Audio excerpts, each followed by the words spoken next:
నమస్తే, welcome to KR TV. నేను మీ క్రాంతి. ఇవాళ మనతో ఉన్నటువంటి special guest pastor Kiran Paul గారు ఉన్నారు. ముందుగా వెల్కమ్ చేద్దాం. అన్న నమస్తే. నమస్తే బ్రదర్. బాగున్నారా? బాగున్నాను బ్రదర్. ఓకే, ఎట్లా నడుస్తూ ఉంది మీ ప్రకటనలు, ప్రవచనాలు ఎట్లా నడుస్తూ ఉన్నాయి? దేశ క్షేమం కొరకు, క్రైస్తవ క్షేమం కొరకు, ప్రజాక్షేమం కొరకు ఏం చేయాలో మ్యాక్సిమం ప్రయత్నం చేస్తున్నాను. సాధ్యమైనంత సహనంగా, ఓపికగా ముందుకు వెళ్తున్నాను. రైట్. మీరు చేసేటటువంటి వ్యాఖ్యలు లేకపోతే ప్రవచనాలు అనొచ్చా? మనకు హైందవ సమాజంలో బోధని ప్రవచనం అని అంటారు, ప్రవచనకర్తలు అంటారు. సో క్రైస్తవ సమాజంలో బోధ అంటారు. బోధ. ఓకే, మీరు బోధకులు. బోధకులు. రైట్. మీరు బోధించేటివన్నీ మంచివేనా? ఖచ్చితంగా మంచివి మాత్రమే బోధించాలి. మంచివి మాత్రమే బోధించాలి, చెడ్డవి బోధించాలి. మీరు చెడ్డవేమిటో స్పృహ కలిగించాలి. చెడ్డవి అనేటివి బైబిల్లో ఉన్నవా లేవా? బైబిల్లో చెడ్డవాటిని కూర్చిన స్పృహ కలిగించడానికి జరిగిన చరిత్ర ఉంది. చెడ్డవి ఉన్నాయా లేవా? అది నా లేవు. చెడ్డవి ఉండవు. జరిగిన చరిత్ర ఉంటుంది. చెడ్డవి ఉండవు. జరిగిన చరిత్ర ఉంటుంది. జరిగిన చరిత్రనే చెడ్డదైతే, జరిగిన చరిత్రలో చెడు ఉంటే ఆ చెడును మనకు చూపిస్తుంది బైబిల్, ఇలా చేయొద్దు అని. అది చెడే. ఓకే, ఆ చెడు అంశాల మీద మనం ఇంటర్వ్యూలో మాట్లాడుకుందాం. రైట్. ముందుగా జై శ్రీరామ్ కిరణ్ పాల్ గారు. ఇలాంటి ఒక నినాదం మీద ఇప్పుడు జరుగుతున్నటువంటి వివాదాన్ని నేను చూశాను, గమనించాను. వాస్తవానికి ఇంకొంచెం వివేకంగా, అంటే నాకంటే ముందు స్పందించిన సహోదరులు వారి ఆలోచన విధానం మంచిదే, కానీ ఇంకొంచెం వాస్తవంగా అర్థమయ్యేటట్లు చేయాల్సి వస్తే మనం అసలు ఈ నినాదానికే కేవలం పలకరించుకోవడానికి, మిమ్మల్ని గౌరవించడానికి నన్ను గౌరవించడానికి మీరు పలికే మాటల్ని మీరు ప్రైజ్లాడ్ అనద్దు, నేను జై శ్రీరామ్ అనను. మరి ఏం చేద్దామంటే భారతదేశానికి ఒక పద్ధతి నేర్పించారు, నమస్కారానికి ప్రతి నమస్కారం సంస్కారం అని. సో విష్ చేసుకోవడానికైతే దైవంలో పేరెత్తక్కర్లేదు. మీకు భారతదేశం మీద నమస్కారం చేసుకుంటే సరిపోతుంది. నమస్కారానికి ప్రతి నమస్కారం సంస్కారం అంటారు. ఆ సంస్కారాన్ని మీరు నమ్ముతున్నారు. Yes, right. అంత సంస్కారం ఉన్నప్పుడు ఇతర మతస్థులను మీ మతంలోకి రమ్మనడం ఏ పార్టీ సంస్కారం అది? నేను మళ్ళీ చెప్తున్నాను, ఎవ్వరు మతం మారొద్దు. నా వీడియోస్ మొత్తంలో అనేక సంవత్సరాలకి చెప్పాను, మతం మారనే వద్దు, కులం మార్చుకోవద్దు, సాంప్రదాయాలు మార్చుకోవద్దు. క్రైస్తవుడు మతాన్ని ప్రచారం చేయడు, క్రైస్తవుడు దేవుణ్ణి ప్రచారం చేస్తున్నాడు. దేవుల్ని. ఓకే, కులం మతం ఉండదు, మార్చుకోవద్దని మీరే అంటారు. Yes, right. క్లియర్ ఇది. రైట్. మీరు క్రిస్టియన్ కాకముందు హిందూగా ఉండే. Yes, I'm correct? అవును, హిందూగా ఉండే. అప్పుడు మీ పేరు కిరణ్ కుమార్. కిరణ్ కుమార్గా ఉన్న మీరు ఇప్పుడు కిరణ్ పాల్ అయ్యారు. Kiran Paul. Right. If you don't mind నేను మ్యూట్లో పెడతా. మీ క్యాస్ట్ ఎంతో తెలుసుకోవచ్చా? అంతకుముందు మీ క్యాస్ట్ ఏంటిది అసలు? క్యాస్ట్ అంటే బీసీ క్యాస్ట్. ఇప్పుడు మారిందా? మీరు కన్వర్టెడ్ క్రిస్టియన్ అయ్యారు. ఎందుకు మారుతుంది? ఇండియన్ క్రిస్టియన్ అని చెప్పేసి మీరు సర్టిఫికేట్ ఏం తీసుకోవాలి? అట్లా ఏం తీసుకోవాలి, క్యాస్ట్ సర్టిఫికేట్ ఏం తీసుకోవాలి? క్రిస్టియన్ పెట్టుకున్నాం అంతే. క్రిస్టియన్ అని పెట్టాం. ఇండియన్ క్రిస్టియన్ అనేది ఏదైతే ఉందో వాళ్ళు అడుగుతారు క్యాస్ట్ అని, బీసీ అని చెప్పాం. బీసీసీ ఏదో ఇస్తున్నారు. యాక్చువల్లీ ఇదే నేను మిమ్మల్ని అడగాలనుకున్నాను, మీరే అడిగేశారు. రైట్. అంటే మీరు మీకున్నటువంటి కుల ప్రాతిపదికన తీసుకున్నటువంటి క్యాస్ట్ సర్టిఫికేటా, లేకపోతే కన్వర్టెడ్ క్రిస్టియన్గా తీసుకున్నటువంటి క్యాస్ట్ సర్టిఫికేటా ఇప్పుడు మీ దగ్గర ఉన్నది? అసలు ఒక మాట చెప్పాలంటే బ్రదర్, కన్వర్ట్ అనే వర్డే రాంగ్. కన్వర్ట్ కాదు, మీరు కన్వర్ట్ అనే వర్డే రాంగ్. మీరు హిందూగా ఉండి క్రిస్టియన్గా మారినప్పుడు ఖచ్చితంగా కన్వర్ట్ అని అంటారు కదా మిమ్మల్ని. సరే, నేను ఒక మాట అడుగుతాను, క్రైస్తవ్యం అనేది మతమా కులమా? మతం. ఒకవేళ మతం అయితే కులం ఎందుకు, సర్టిఫికేట్ ఎందుకు? ఏది? అది ఇండియన్ కాన్స్టిట్యూషన్ ప్రకారం ఉన్నది. అది క్రియేట్ చేయబడింది, కుట్ర చేసి రాజకీయ నాయకుల కుట్రతో కలిగింది. అది రాజకీయ నాయకుల కుట్ర ఖచ్చితంగా. ఎవరిపైన? సమాజం పైన, క్రైస్తవ సమాజం పైన. క్రైస్తవ మతం కాదు, మతం కాదు, క్రీస్తు మతం కాదు. ఎందుకంటే దేవుడు అనేవానికి మతం లేదు, కులం లేదు, రంగు తారతమ్య భేదం లేదు. నేను దేవుణ్ణే ప్రకటిస్తున్నాను, మతం కానే కాదు. మీరు క్రైస్తవ మతస్థులు కానే కాదు. కాదా? క్రీస్తును వెంబడించేది మార్గం అని అంటారు. క్రీస్తును వెంబడించే మార్గం ఇది. క్రైస్తవ మతం, హిందూ మతం అనొద్దు, ముస్లిం మతం అనొద్దు, మతం అనొద్దు. మరి ఏమన్నా? ఎందుకంటే ఆ పదం వల్లే వివాదం వస్తుంది కాబట్టి క్రైస్తవ మార్గం, హిందూ మార్గం, ముస్లిం మార్గం అనండి. రైట్. మన భారతదేశంలో మత స్వేచ్ఛపు హక్కు ఉంది కాబట్టి ఇవాళ మీరు కిరణ్ కుమార్గా ఉన్న మీరు కిరణ్ పాల్ అయ్యారు. అంటే అది మతంలోకి పరిగణలోకి తీసుకొని, మతంగా పరిగణలోకి తీసుకొనే కదా మీకు ఆ స్వేచ్ఛ వచ్చింది. అవును, మరి అట్లాంటప్పుడు రాజ్యాంగ పరంగా వచ్చింది. రాజ్యాంగ పరంగా అది మతం కాదని మీరు ఎట్లా డిక్లేర్ చేస్తారు? నేను అదే చెప్తున్నాను ఏమిటంటే, ఏది మనుగడలో ఉందో, ఏ పదం మనుగడలో ఉందో ఆ పదాన్ని అర్థం చేసుకోవడానికి వాడబడింది. నేను చెబుతుంది ఏమిటంటే, అర్థం అవ్వడానికి కావలసిన మాట చెప్తున్నాను. మతం అనే పేరుతో గొడవ అయితే అసలు ఆ పదమే పక్కన పెడదాం. ఎందుకంటే దేవునికి మతం లేదు. దేవుడికి లేని దేవునికి మతం అనే ప్రస్తావన, అసలు దేవునికి మతం లేనప్పుడు దేవునికి మతం లేదని తెలిసి కూడా మనం మతాన్ని ఆపాదిస్తుంటాం. మతాన్ని ఆపాదిస్తాం. సింపుల్ క్వశ్చన్ క్రాంతి గారు, మీ ద్వారా నేను కోర్టులకి, రాజకీయ నాయకులకి, యావత్ భారతదేశాన్ని అడుగుతున్నాను. క్రైస్తవ్యం మతమా కులమా అని అడిగితే అందరు మతమే అంటారు కదా, మరి కులం సర్టిఫికేట్ దగ్గర ఎందుకు ఇబ్బంది పెడుతున్నారు కులం కానప్పుడు? దీనికి ఆన్సర్ ఏమిటి? అసలు న్యాయంగా ఆలోచిస్తే, ధర్మంగా ఆలోచిస్తే సింపుల్గా అర్థమైపోతుంది. మతం అన్నప్పుడు మతంగానే చూడండి, కులం అంటే కులంగానే చూడండి. రెండు కలిపి చేస్తే అది కుట్ర అంటారు. కావాలని చేస్తున్న కుట్ర. నేను మాత్రం ఇప్పటి వరకు భారతదేశ పౌరుడిగా నేను పొందవలసినటువంటి ఏ మేలు కూడా గవర్నమెంట్ నుంచి పొందట్లేదు. మీరు ఎన్పీ కూడా సర్టిఫికెట్ పెట్టి ఏమీ పొందట్లేదు. ఎన్పీ కూడా తీసుకోవట్లేదు మీరు? లేదు. మీ గవర్నమెంటే మీకు ఇండియన్ కాన్స్టిట్యూషన్, ఇండియన్ గవర్నమెంటే మిమ్మల్ని ఉండనిస్తుంది కదా, మీరు క్రైస్తవంలోకి పోయినా కూడా.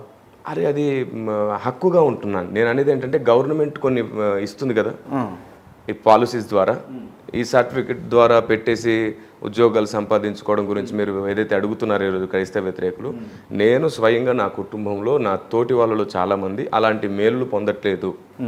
Right, okay. క్రైస్తవులుగానే బ్రతుకుతున్నాం. మీకు భారతదేశం అంటే గౌరవం ఉందా? ఖచ్చితంగా గౌరవం ఉంది, అమితమైన ప్రేమ ఉంది. భారత్ మాతాకి జై అని అనగలుగుతారా? ఖచ్చితంగా అంటాను. భారత్ మాతాకి జై. భారత్ మాతాకి జై అనాల్సిందే. భారత్ మాతాకి జై ఎందుకంటున్నాను కూడా చెప్తాను. అనండి మీరు ఫస్ట్. భారత్ మాతాకి జై. భారత్ మాతాకి జై. భారత్ మాతాకి జై. భారత్ మహాన్ నేను అంటాను. రైట్. మీరు జనగణమన పాడగలుగుతారా? నేను అదే చెప్తున్నాను క్రాంతి గారు. భారత్ మాతాకి జై అని నేను ఎందుకన్నానో ఒక వివరణ ఇస్తాను. ఎందుకంటే ఇట్లాంటి దాన్ని కూడా వివాదం చేస్తారేమో అని ఒక ఆలోచన, అంతే. అర్థం చేసుకోకపోతే ప్రతిదీ వివాదమే. అంటే మీరు ప్రతిదీ వివరణ ఎందుకు ఇవ్వాలనుకుంటారు? ఎందుకంటే వివరణ లేని దాని ద్వారానే సమాజం ఇన్ని రకాలుగా విచ్ఛిన్నం. ఇప్పుడు ఈ వివరణలో ఒక ఉదాహరణ కూడా ఉంటుంది. లేదు, ఉదాహరణ కాదు, ఉదాహరణ ఉండదు, వివరణ ఇస్తాను. రైట్, చెప్పండి. ఏంటంటే, భారత మాత అనే ప్రస్తావనకు వస్తే స్వతంత్ర పోరాట సమయంలో ఈ భారత మాత అనే ప్రస్తావన వచ్చింది, అంతకుముందు లేదు. దేశం శ్రమ పడుతుంది, నా తల్లి బాధపడుతుంది, నా చెల్లి బాధపడుతుంది అనే ప్రస్తావన తీసుకొచ్చేసి ఈ భారత మాత అనే ప్రస్తావన తీసుకొచ్చారు. భారత మాత అంటే ఒక దేవత కాదు. భారత మాత అంటే మన చెల్లి, మన అక్క, మన అమ్మ, మనమే, మన కుటుంబాన్నే భారత మాత అన్నారు. సో శ్రమించి ప్రయాసపడి కన్నీళ్లతో రక్తాన్ని ఓర్చిన వాళ్ళందరినీ భారత మాతగానే పోల్చారు. మరి నా చెల్లికి, నా తల్లికి, నా అక్కకి, నా కుటుంబానికి, మన కుటుంబానికి జై కొట్టాల్సి వస్తే ఎందుకు ఆలోచన? ఇక్కడ దేవత ప్రస్తావన లేదు, నా దేశాన్ని తల్లితో పోల్చారు. ఓకే, అంటే ఒకవేళ దేవత అనే ప్రస్తావన ఉంటే మీరు జై కొట్టరు? కొట్టను. దేవత ప్రస్తావన ఉంటే కొట్టను. Right, okay. అంటే మీరు కేవలం క్రైస్తవ్యాన్ని, క్రైస్తవ మతాన్ని మాత్రమే నమ్ముతారు, ఇతర మతాలను నమ్మరు? అది కాదు, నేను అదే చెప్తున్నాను. వివరణ అందుకే అవసరం. నేనేమంటున్నానంటే, భారత మాత అనే ప్రస్తావన మన కుటుంబాలకు ఇవ్వబడింది, దేశాన్ని తల్లితో పోల్చబడింది. తల్లికి జై కొట్టడం మన తప్పు కానే కాదు. రైట్, ఓకే, ఇది క్లియర్. మీరు హిందూ మతాన్ని నమ్ముతారా? హిందూ దేవులను, హిందూ మతాన్ని నమ్ముతారా? ఇప్పుడు నమ్మడం అనే విషయానికి వస్తే నేను సార్ నువ్వు నమ్ముతారా లేదా? ఫస్ట్ ఆన్సర్ చెప్పిన తర్వాత మీకు వివరణ ఇచ్చే టైం ఇస్తే మీరు వివరణ ఇవ్వండి. ఇదే క్రాంతి గారు, మొత్తం ఉన్నటువంటి సమాజంలో ఎస్ఆర్ నో దగ్గరే మొత్తం అంతా. నేను ఏమంటున్నా మీరు చెప్పండి. నేను అడిగిన ప్రశ్నకు సమాధానం చెప్పిన తర్వాత మీ సమాధానం ఎందుకు అదన్నది కూడా చెప్పండి. మీకు ఆ సమయం నేను ఇస్తారు ఖచ్చితంగా. నా వివరణ ఏమిటంటే, ఖచ్చితంగా ఇస్తారు మీరు, కానీ మనం చెప్పే లోపే సమాజం నో అన్న దగ్గర ఎస్ అన్న దగ్గర ఆగిపోతుంది. నేను అదే చెప్తున్నాను. మీకు, నాకు, ఈ భూమి మీద అందరికీ ఒకే ఒక్క దేవుడు ఉన్నాడు. ఆయన నజరేయుడైన యేసుగా నేను గుర్తించాను, అంతే. పరిశోధనలోను, ప్రార్థనలోను, వ్యక్తిగత అనుభవంలోను నేను అనుభవించాను. ఒక్కడే దేవుడు, నేను ఆయన్ని నమ్ముతున్నాను. మరి హైందవ్యం పట్ల మీకున్న అభిప్రాయం ఏమిటని మీరు నన్ను అడిగితే నేనేమంటానంటే, హైందవ్యం పట్ల నాకున్న అభిప్రాయం ఏమిటంటే, సత్యాన్ని వెతకడానికి ప్రయాస చేసింది హైందవ్యం. అందుకే అసతోమ సద్గమయ బృహదారణ్యోపనిషత్తులో యాజ్ఞవల్క మహర్షి చేసిన ప్రార్థన స్కూల్స్లో, కాలేజెస్లో మనకు నేర్పిస్తారు. నా దేశం సత్యాన్ని వెతికింది. అసతోమ సద్గమయ అంటే, అయ్యా మేము అసత్యంలో ఉన్నాం, మాకు సత్యం కావాలి. తమసోమ జ్యోతిర్గమయ, తమసు అంటే చీకటి, మాకు చీకటి ఉన్నాయా, మేము చీకట్లో ఉన్నాం, మాకు వెలుగు కావాలి. మృత్యోర్మ అమృతంగమయ్య, మేము మరణంలో ఉన్నాం, మాకు జీవం కావాలి. సో నా దేశం ఇది వెతికింది, సత్యాన్ని వెతికింది, వెలుగును వెతికింది, జీవాన్ని వెతికింది. సత్యాన్వేషి నా దేశం. సో సత్యాన్వేషి అయినా సరే దొరికిన సత్యాన్ని గుర్తించలేకపోతుంది. నేనే సత్యమును అన్న క్రీస్తును గుర్తించట్లేదు. నేను చెప్తున్నాను, ప్రామాణిక ప్రతి గ్రంథములో ప్రపంచంలో ఇది మాకు ప్రామాణికం అని ఎవరెవరైతే నమ్ముతున్నారో వారి గ్రంథాలలోనే ఒక్కడయ్యున్న దేవుని గుర్తించడానికి గుర్తులు ఉన్నాయి. అందుకు నేను ప్రపంచం అంతటి నిజదేవుని ముద్ర అనే పుస్తకం రాశాను. రైట్. ఇప్పుడు ఒక్కడే దేవుడు అని చెప్పేసి మీరు అంటా ఉన్నారు కదా, ఒక్కడే దేవుడు అంటున్న నజరీయుడైనటువంటి యేసుకు సంబంధించినటువంటి ఆనవాళ్ళు ఇండియాలో భారతదేశంలో ఉన్నాయా? మీరు ఆర్కియలాజికల్గా అడుగుతున్నారా, అంటే చారిత్రాత్మకంగా అడుగుతున్నారా? చారిత్రాత్మకంగా, ఫిజికల్గా కూడా మాకు కావాలి, చూపించాలి. మీరు ఆయన కట్టుకున్నటువంటి కండువ కావచ్చు, లేకపోతే చెల్ల కావచ్చు, ఇంకేదైనా ఉంటే. సరే, మీకు ఒక విషయం అడుగుతాను నేను. దేవుణ్ణి గుర్తించడానికి వస్తువులను వెతికే ప్రయత్నం చేసిన ఏ సమాజమైనా ఎప్పటికీ దేవుణ్ణి తెలుసుకోలేదు. అందుకే నేను చెప్తున్నాను, దేవుణ్ణి గుర్తించడానికి జ్ఞానం ఉంది దేవుణ్ణి గుర్తించడానికి. మన ఋషులు దేవుణ్ణి వెతికినప్పుడు దేవుడు వారికి ప్రత్యక్షమైనట్లుగాను ఆయన వెలుగుగా ప్రత్యక్షపరుచుకున్నాడంట. బైబిల్ కూడా దేవుని వెలుగు అంటుంది. ఆయన వెలుగుగా ప్రత్యక్షం అవడమే కాదు, ఆయన్ని గుర్తించడానికి కొన్ని గుర్తులు ఇచ్చాడు. ఆ గుర్తుల్లో 2 నేను మీకు చెప్తాను. ఏం గుర్తులు? ఒకటి, అశ్వమేధ యజ్ఞం ప్రస్తావన చేస్తున్నప్పుడు, అజామేధ యజ్ఞం ప్రస్తావన చేస్తున్నప్పుడు, నేను ఇలాగూ భూమి మీదకి వచ్చి మీ కొరకు మరణించి తిరిగి లేస్తాను అని చెప్పాడు ఆయన గుర్తుగా. నేను ఒకటే క్వశ్చన్ అడుగుతున్నాను మీ ద్వారా, క్రైస్తవ్యాన్ని తప్పుబట్టి క్రైస్తవ్యాన్ని దూషిస్తున్న అన్నదమ్ములు అందరిని అడుగుతున్నాను. అశ్వమేధ యజ్ఞంలో అశ్వం పైన ముళ్ళ కంచెను ఎందుకు పెట్టారు? అజామేధ యజ్ఞంలో, అజ అంటే మేక తలకి ముళ్ళ కంచె ఎందుకు పెట్టారు? తర్వాత ప్రతిష్ఠింపబడ్డ స్తంభానికి ఈ పశువుని, వధింపబడే పశువుని కట్టాలి అనే నియమం ఎందుకు ఉండింది? అదే నియమం బైబిల్ కాబట్టి పెట్టిరు కావచ్చు. ఇప్పుడు పశువును కట్టేయపోతే ఉరుకుతుంది కదా వధించేటప్పుడు. కాదు, ఎక్కడైనా కట్టొచ్చు. వీళ్ళు ముందు ప్రతిష్ఠింపబడి ఒక స్తంభాన్ని పెట్టాలంట, ప్రతిష్ఠిత స్తంభానికి కట్టాలంట. అంటే దానికి మీరేం చెప్పదలుచుకున్నారు? అలాగే అది ఒక సిలువ అని చెప్తారా మీరు? As it is. ఖచ్చితంగా ఆనాటి దినాల్లో వారు దాన్ని అలాగే గుర్తించారు, అదే దర్శించారు. లేకపోతే అశ్వమేధ యజ్ఞంలో అశ్వం పైన ముళ్ళకంచె ఎందుకు? అజయమేధ యజ్ఞంలో ఆ పశువు పైన ముళ్ళకంచె ఎందుకు? తర్వాత దాన్ని పొడవడం ఎందుకు? ఎముక విరగకుండా చంపాలని ఉంది వేదాల్లో, అదెందుకు? వీటి మీద నేను ఆల్రెడీ చాలా సందేశాలు చేశాను, 100 వీడియోస్ ఉన్నాయి. స్పృహ కలిగించే ప్రయత్నం చేస్తున్నాం. ఏవండి, మన పెద్దలు వెతికిన దేవుడు ఈయననే. అలాగని చెప్పి నేను వేదాల్లో క్రీస్తున్నాడని చెప్పట్లా. ఎవరైతే ఈ భూమి మీదకి మానవాళి కోసం వస్తాడో ఆయన గుర్తులు ఉన్నాయి, మొత్తం అన్ని గ్రంథాల్లో ఉన్నాయి. నేను చూపిస్తా. ఇది కనీస గౌరవ మర్యాద లేని సంస్కారం చూపించని వారితో నేను కూర్చోను. రైట్. ఇప్పుడు శ్రీరాముడు దేవుడా కాదా? కాదు. శ్రీరాముడు దేవుడా కాదా? కాదు. శ్రీరాముడు దేవుడా కాదా?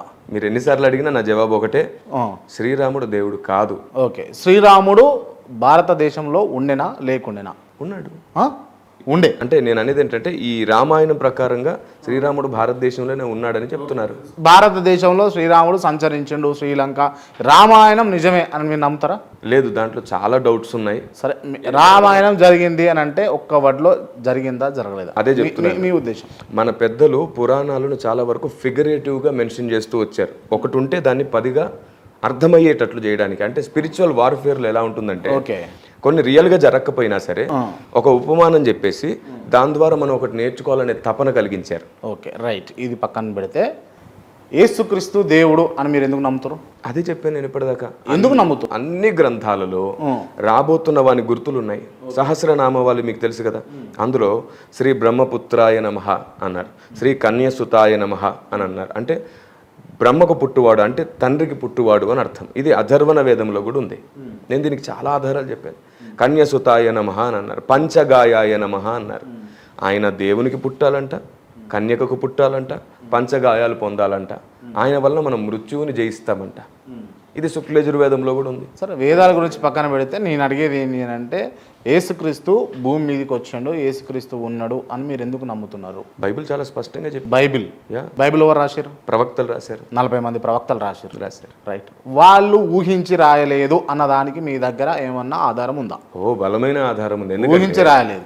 ఇప్పుడు రామాయణం ఏమో ఊహించి రాసిర్రు, బైబిల్ ఏమో ఊహించి రాయలేదు అంటారు. దానికి వివరణ ఇస్తాను నేను. రామాయణము ఊహించి రాశారు అని నేను అనలేదు. రామాయణంలోనే పెద్దల మాట ప్రస్తావిస్తూ ఇది ఎలా అంటే వివరణ కోసం. ఇప్పుడు ఏనుగు చెరువులోకి వెళ్ళింది, ముసలి ఏనుగును పట్టుకుంది. దీని గురించి మాట్లాడుతూ ఏమన్నారంటే స్పిరిచువల్ వార్ఫేర్. అది రియల్గా జరగల, కానీ దాన్ని ఒక ఊహతోనే, ఆత్మీయ అంతరార్థంతో, బైబిల్లో కూడా ఉపమానాలు ఉన్నాయి. దాన్ని ఊహ అనొద్దు, ఉపమానం అనాలి. నేను అదే అంటే కల్పితం అనే వర్డ్ కంటే కూడా జీవన శైలిలో మన విధానం కోసం ప్రస్తావిస్తున్నాను నేను. ఫర్ ఎగ్జాంపుల్ ఈ తాబేలు కుందేలు, తాబేలే గెలిచింది, కుందేలు ఓడిపోయింది. నిజంగా ఎప్పటికీ అది జరగదు. కానీ ఒక స్పృహ కోసం మనకి ఇచ్చారు ఏమిటంటే నీలో ఉన్న జ్ఞానాన్ని బట్టో బలాన్ని బట్టో గర్విస్తే నీకంటే బలహీనుడిని గెలుస్తాడని ఒక పాఠం. ఇలాంటి ఎన్నో ఆత్మీయ పాఠాల కోసం పెద్దలు ప్రస్తావిస్తూ వచ్చారు. జరగని వాటిని కూడా ఒకదాన్ని బట్టి ఇంకొకటి వివరిస్తూ వచ్చారు. అందులో భాగంగా రామాయణం జరిగింది అని అంటారు. మీరే చెప్పండి, హనుమంతుని చెమట బిందువుల వల్ల హనుమంతునికి ఒక పుత్రుని కనింది ఎవరు? మొసలి. నిజమేనా? చెమట బిందువుల ద్వారా ఎట్లా పుడతారు అని అడిగితే ఈ క్రైస్తవ్యాన్ని వ్యతిరేకిస్తున్న వారు ఏం జవాబు చెప్తారంటే ఏదో ఒక కారణం చెప్తారు, దానికి ఆత్మీయార్థం ఉంది అని. యేసుక్రీస్తు ఎట్లా పుట్టిండండి? పరిశుద్ధాత్ముని వలన కన్యక గర్భవతి అయింది. కన్యాసుతాయ నమః కన్య గర్భవతి ఎట్లయితుంది? అదే కదా, ఆత్మ ద్వారా దేవుని కార్యం. అది సాధ్యమవుతుందా? ఇప్పుడు నేనే అడుగుతున్నాను, కన్యాసుతాయ నమః అని ఎందుకు పెట్టుకున్నారు? అది ఎట్లా సాధ్యమైంది? ఇది అట్లాగే ఈ వర్డ్స్ పక్కన పెట్టండి, నేను అడిగింది చెప్పండి. మీరు అంటున్నటువంటి కన్యకు గర్భం అయ్యి గర్భం నుంచి మళ్ళీ గర్భం దాల్చిన తర్వాత యేసుక్రీస్తు రావడం సాధ్యమా? కర్ణుడు ఎలా పుట్టాడు? నేను అడిగేది యేసుక్రీస్తు గురించి అడుగుతున్నా.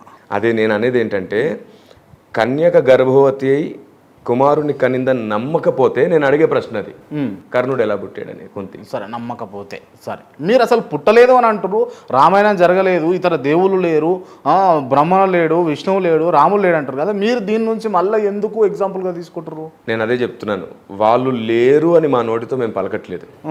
మేము ఏమంటున్నాం అంటే ఒక్కడే ఉన్నాడు. రైట్, ఒక్కడే ఉన్నాడు కదా, ఆ ఒక్కడనే గుర్తించండి. రైట్, ఒక్కడే ఉన్నాడు. సరే, బ్రహ్మదేవుడా? బ్రహ్మ అనే మాటకు అర్థం బ్రహ్మదేవుడా?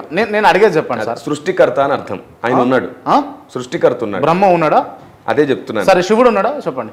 శివుడు, బ్రహ్మ, విష్ణువు ఇదంతా కూడా అదే చెప్తున్నాను. బైబిల్ గ్రంథంలో ఒక మాట ఉంది, సృష్టికర్త ఉన్నాడు, పరిపాలకుడై ఉన్నాడు, తోడై ఉండేవాడు ఉన్నాడు, తండ్రి, కుమారుడు, పరిశుద్ధాత్ముడు. రైట్, అంటే దేవుళ్ళు ఉన్నారు. బట్ ఏందనంటే ఆ దేవుళ్ళందరినీ మీరు యేసు రూపంలో మీరు పొలుచుకుంటారు, మొక్కుకుంటారు, పూజిస్తారు. హిందువులు కృష్ణుడు, లేకపోతే శివుడు, లేకపోతే రాముడు, లేకపోతే వెంకటేశ్వర స్వామి, నరసింహస్వామి రూపంలో కొలుచుకుంటారు, అంతే. కానీ ఒకటి చెప్తున్నాను వినండి, ఏ పేరు పోలిచినా ఆయనే రాడు. ఎందుకంటే శుక్లయజుర్వేదం అని చెప్పింది ఆయనకు ఒకటే, ఆయన ఒక్కడే. అన్ని పేర్లు ఆయనకే ఉన్నాయి. మనం ఏ పేరుతో పిలిచినా ఆయన స్పృహలోకి రావాలి. ఏమని పిలవాలి అసలు? అంటే దేవుడు రావాలి అని అంటే సరే, నేను ఒకటి చెప్తాను, మొత్తం అందరికీ, సమాజం అందరికీ చెప్తాను. ఏ పేరుతో పిలవకండి. ఒక 30 రోజులు తపస్సు పోనండి. ఏమని? ఏ చర్చికి వెళ్ళొద్దు, గుడికి వెళ్ళొద్దు, మసీదుకి వెళ్ళొద్దు, అసలు ఏ పేరు పిలవకండి. సృష్టిని చేసిన దేవుడా, మనుషుల్ని చేసిన దేవుడా, మీరెవరు అని అడగండి. ఓ నెల రోజులు యథార్థంగా అడిగితే ఎవరు సృష్టికర్తో ఆయనే వస్తాడు, ఆయన ప్లేస్లో ఇంకెవరు రారు. రావడం కుదరదు. మన మనసుకి యథార్థత అనే ఓ కోట నిర్మించబడితే చాలు, ఆయనే వస్తాడు. మీకు అనిపించండి అట్లా? నా చిన్న వయసులో నేను ఆయన స్వరం వినే రక్షించబడ్డాను. నాకు సువార్తికుడు సువార్త చెప్తే నేను తెలుసుకోలేదు. నా పసితనంలో విపరీతమైన వేదనలో నా జీవితం ఉన్నప్పుడు ఆయన స్వరం నేను డైరెక్ట్గా విన్నాను. ఎట్లా? ఏమని పిలిచాడు? పేరు పెట్టే పిలిచాడు. కిరణ్ కుమార్ అని పిలిచాడు, కిరణ్ పాల్ అని పిలిచాడు. పేరు పెట్టే పిలిచాడు. కిరణ్ కుమారా, కిరణ్ పాలా? అలా కాదు, కిరణ్ అనే పిలిచాడు. కిరణ్ అని పిలిచాడు. కిరణ్ అనే పిలిచాడు. పాల్ ఎందుకు పిలవలేదు, కుమార్ అని ఎందుకు పిలవలేదు? ఇప్పుడు ముద్దు పేరుతో మనం మన పిల్లల్ని పిలిచినప్పుడు మొత్తం పేరుతో ఎందుకు పిలిచలేదని అడిగితే ఏం చెప్తాం? ప్రేమ. అది ప్రేమతో. ప్రేమ ఎప్పుడు కూడా కొంచెం పిలిచినా ఎక్కువ పిలిచినా ప్రేమ ఎప్పుడు గొప్పగా. Right, okay. ఏమని పిలిచాడు మిమ్మల్ని యేసుక్రీస్తు? బూది గంతముల నుండి దాని కొనల నుండి పిలుచుకుని వాడా నీవు నా సేవకుడు. రైట్, అంటే యేసుక్రీస్తుకు తెలుగు వస్తుంది. దేవుడికి అన్ని భాషలు వస్తాయి, ఎందుకంటే భాషల్ని క్రియేట్ చేసి. అన్ని భాషలు ఎట్లా వస్తాయి? ఇంగ్లీష్ కూడా మాట్లాడగలుగుతారా దేవుడు?